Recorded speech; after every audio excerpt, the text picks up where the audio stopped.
Hi guys, we're going to listen to another Llama Arts story. This one's called Christmas Eve Horror Story. So I hope you enjoy and don't forget to like this video and subscribe to Llama Arts. Okay, let's get into it.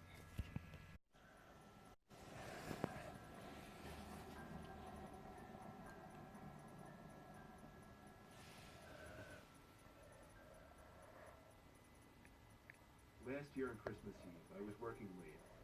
I'm 23. I work in New York City and commute home every day on the train. Since I'm one of the younger ones in the office, I got stuck with one of the worst shifts, so I wasn't able to get home until 5 o'clock. My family had already left a whole hour earlier to go to my cousin's house, so I had to drive alone. After having a quick snack before the half-hour drive, I got back in my car and put my cousin's address into my phone. Halfway through the drive, it started snowing. Okay, I just need it to be louder. I got to my cousin's house around 6 o'clock. It was snowing heavily by this point, and I just made it in time to catch everyone starting dinner. I brought all of my gifts inside and cheerfully said hey to everyone. I stayed until around 11 o'clock. The rest of my family left a little sooner. I stayed an extra half hour or so just to hang out before leaving myself.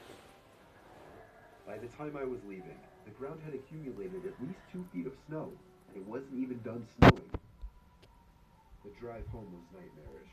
The roads were hardly even plowed, and I had to drive under 20 miles per hour on most roads. The roads were completely dead at this point, though, most likely because everyone was smart enough to go home. Eventually, I turned onto a main road that I'm sure would usually be bustling, but at 11:15 on Christmas Eve night, there wasn't a single car or a single light from the store. It was a ghost town. But then I did notice the flashing taillights of one car. It was parked on the side of the road, and the smoke seeping out from its exhaust with the taillights giving it a red tint. As I got closer, I realized there was somebody next to the car waving their hand in the air. I assumed Don't go something was near it. wrong and they needed help. So, me being the good Samaritan I am, I pulled up behind the car. When I opened my door, the guy approached me immediately, barely even giving me time to step out.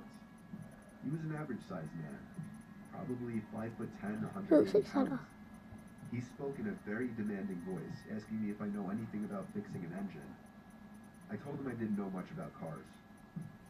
The guy responded very quickly to everything I said. He told me it's fine.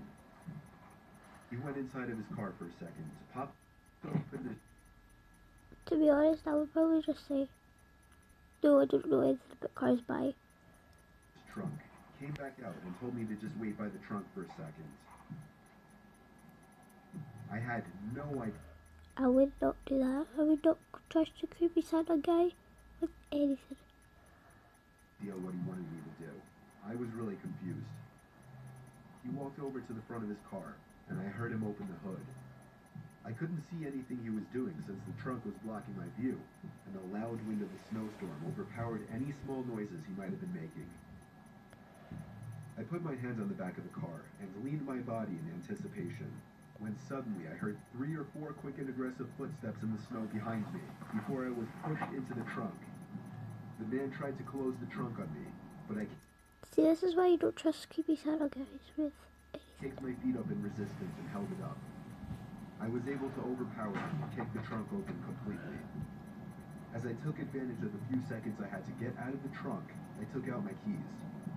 He tried to grab me now, and I dug my house key right into his neck. Ow. He fell to his knees, and his scream echoed down the deserted street. I was in my car and halfway down the road before he could even get up from his knees. A little further down, I called 911 and reported the guy. I came back in 10 minutes to find blue and red lights illuminating the windows of the deserted stores. The police held him until the ambulance arrived for him. I watched the whole thing, and nothing ever felt better in my life. I got home safely half an hour later and told my family everything. I was still very shaken that Christmas, and this remains possibly the most horrific thing I've ever experienced. Who wants socks for their Christmas? Dirty ones as well. They look so dirty.